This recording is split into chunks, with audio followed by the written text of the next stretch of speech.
Hit TV ప్రేక్షకులకు శుభాభివందనములు. దేవి భాగవతం. ఈ దేవి భాగవతాన్ని అంటే ఆ తల్లి యొక్క లీలలని ఎంత గ్రోలినా, ఎంత తెలుసుకున్నా చాలా తక్కువే. భగవంతుని యొక్క లీలలని, భగవంతుని యొక్క శక్తిని అనుభూతి చెందాలి తప్ప కేవలము విన్నామంటే ఉపయోగం లేదు. మనము వింటున్నంతసేపు ఆ తన్మయత్వము, ఆ ఆత్మానందము మనకి కలుగుతూ ఉండాలి. ఆ రీతిగా ఆ తల్లిని ప్రసన్నని చేసుకుని మన జన్మ సార్థకతని చేసుకోవాలి. అహంకారముతోని కూడుకున్నటువంటిదే జీవితము అని మనం చెబుతూనే ఉన్నాం. ఈ అహంకారాన్ని పూర్తిగా నిర్మూలించిన వారు ముల్లోకాలలోనే లేరు. ఎక్కడో కొంతమంది తపస్సులు తప్ప, మహానుభావులు తప్ప, ధన్యులు తప్ప ఇంకెవరు కూడా దీనిని జయించలేరు అని కూడా మనం చెప్పుకుంటూనే వస్తున్నాం. ఇక్కడ ఎప్పుడైతే చవన మహర్షిని ఆయన భృగు మహర్షి యొక్క కుమారుడైన చవన మహర్షిని ఈ మహర్షి నదీ తీరంలోని ఎప్పుడైతే ఆయన స్నానం సంధ్యలు పూర్తి చేసుకోవడానికి వచ్చాడో భృగు మహర్షి కుమారుడు, ఈ రావడంతోని సర్పం పట్టుకోవడము, తన తండ్రి దేవతల గురువు, ఆయన కూడా దేవతల్ని ఎంతగానో స్మరిస్తూ ఉంటాడు. జగత్తుని పాలించేటువంటి ఆ యొక్క శ్రీ మహావిష్ణువుని మనసులో స్మరించుకుని చూడండి. మనము ప్రహ్లాదుడి విషయంలో కూడా మనకి తెలుసు. ఆ ప్రహ్లాదుడు కూడా ఆ నారాయణుడిని, శ్రీ మహావిష్ణువుని స్మరిస్తూనే ఆయన అంతటి గొప్పవాడయ్యాడు. రాక్షస అసుర జన్మ ఎత్తినప్పటికీ కూడా ఆయన ఆ యొక్క నారాయణుడి భక్తుడు కాబట్టే ఆయన ఉద్ధరింపబడ్డాడు. అలాగే ఇక్కడ దేవతల గురువైనటువంటి భృగు మహర్షి తన కుమారుడైనటువంటి చవనుడు కూడా విష్ణు భక్తుడే. ఎప్పుడైతే ఈ సర్పం, అందులో విషపూరితమైనటువంటి పెద్ద సర్పం పట్టింది అంటే ఎంతటి వారికైనా కూడా బాధ కలుగుతుంది కదండి. అందువల్ల భయం కూడా, బాధ కంటే ముఖ్యము భయము. ఎవరికైనప్పటికీ కూడా మరణం అంటే భయం ఏర్పడుతుంది. ప్రీతి, దేహ ప్రీతి, అదే అహంకారం. ఇదే శాశ్వతం అనేటువంటి ఒక ప్రీతి, దేహ ప్రీతితోని మరణం సంభవిస్తుంది అనేటువంటి ఒక భయం ఏర్పడుతుంది. ఈ భయం ఏర్పడే ఆయన ఆ శ్రీ మహావిష్ణువుని మనసులోని స్మరించుకోవడం మొదలుపెట్టాడు. భయభ్రాంతికి గురయ్యాడు సర్పం చుట్టుముట్టేసరికి. ఎప్పుడైతే ఈయన శ్రీ మహావిష్ణువుని స్మరించడం మొదలుపెట్టాడో తక్షణమే ఆ యొక్క విష సర్పము ఇతనిని వదిలివేసేసింది. అంటే ఆ శక్తి కోల్పోయింది, అది నిశ్చేష్టుడు అయిపోయింది అనమాట. శక్తి పూర్తిగా కోల్పోయింది సర్పానికి.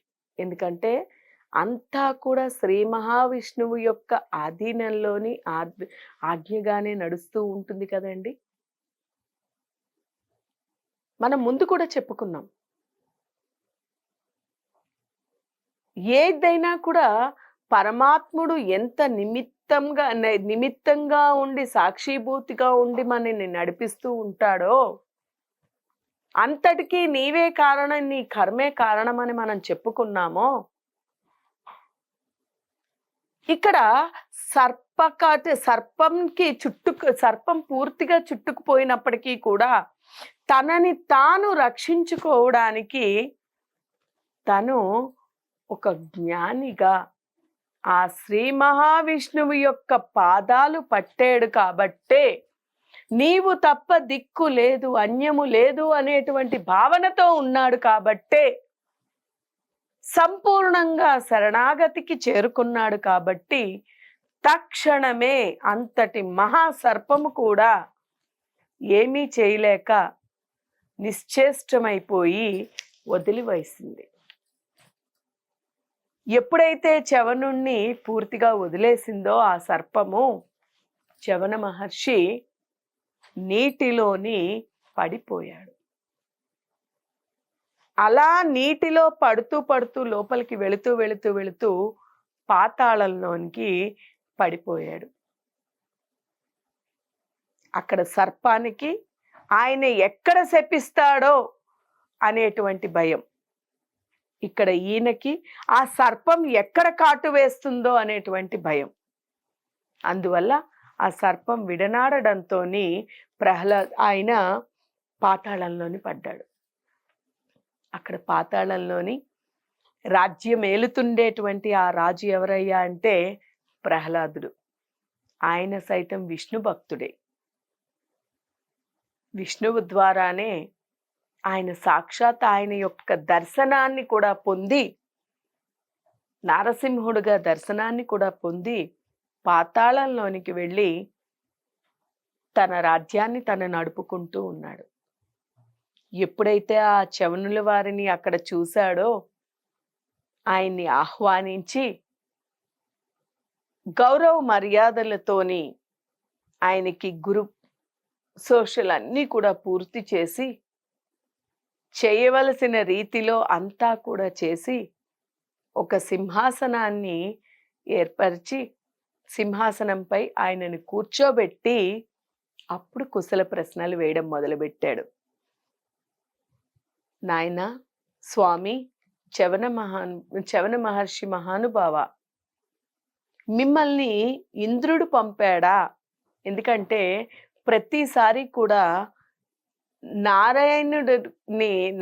ఈ యొక్క ఇంద్రుడు దేవగురువు అయినటువంటి దేవుని యొక్క దేవరాజ్యం పాలిస్తున్నటువంటి స్వర్గాధిపతి, ఈ దేవతలకు అధినేస్త అయినటువంటి ఈ యొక్క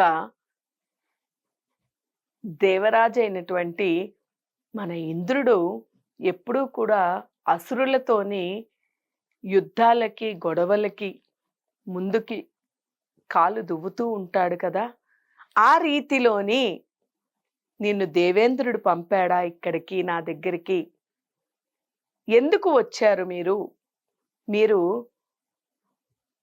ఇంద్రుని దూతగా వచ్చారా ఇక్కడ? ఎందుకంటే దైత్యులు అంటే అసలు ఆయనకి పడదు కదా, ద్వేషం కదా. మా రాజ్యం ఎలా ఉందో, మేము ఇక్కడ ఏం చేస్తున్నామో, ఎలా చేస్తున్నామో అన్ని చూసి రమ్మని పంపాడా ఇంద్రుడు అని అన్నప్పుడు చవన మహర్షి, నాయనా నేను ఎవరికి కూడా ఆధీనమై ఉండను. గురుపుత్రులు ఎప్పుడూ కూడా, బ్రాహ్మణోత్తములు ఎప్పుడూ కూడా ఎవరికి కూడా లొంగుబాటు అయ్యి ఉండరు. అయితే నేను ఏ పని మీద, ఇంద్రుడి పని మీద కూడా నేను ఇక్కడ రాలేదు. నేను అతని దూతని కానే కాదు. నేను భృగుపుత్రుణ్ణి, భృగు మహర్షి యొక్క కుమారుణ్ణి.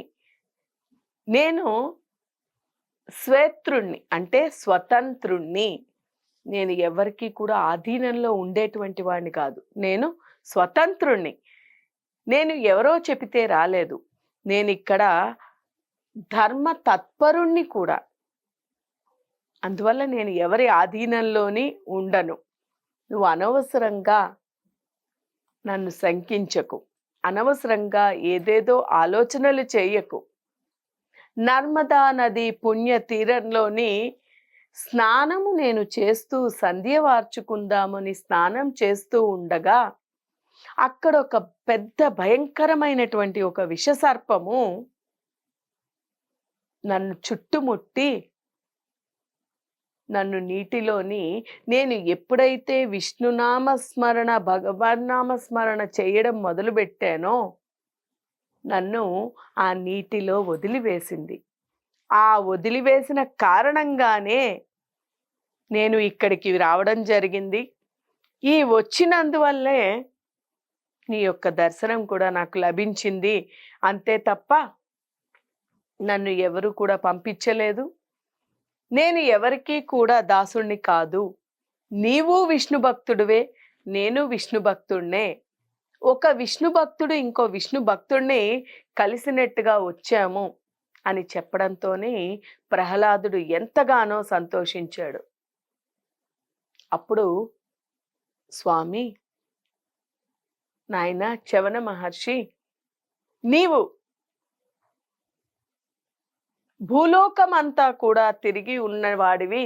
నీకు భూలోకంలో ఏది మంచి ఏది చెడు, ఎలా చేస్తే మంచిది అనేది అంతా కూడా నీకు తెలుసు కాబట్టి భూలోకంలోని ఏ తీర్థాలని దర్శించుకుంటే,